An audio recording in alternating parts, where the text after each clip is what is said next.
ọmọ inú ilé ní tipẹ́ tàti wá. Òrìrì kankan jẹ. Ó bá ní kẹ́ni tó bá fi tunútunú ṣiṣẹ́ tẹ̀sí. Lórí pé Ọlọ́run ti yẹ tẹ̀sí yóò ṣe gómìnà ìpínlẹ̀ Ọ̀yọ́. Ẹ̀mọ́ òun lè fẹ́ ra yín lé mọ̀. Wọ́n ti rí ń parí lọ́la, wọ́n ti wá máa gbé. Ẹ jẹ́ kí wọ́n lọ jókòó. Ọmọ fúnra jókòó. Distinguished senator.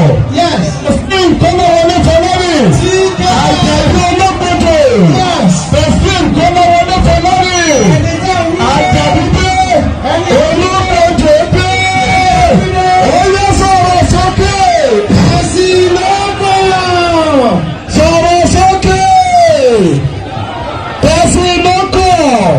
You are welcome, sir. Thank you. Distinguished senator. Teslim Kolawole Falani. Yes. T2023. Yes. I'm His Excellency. Yes.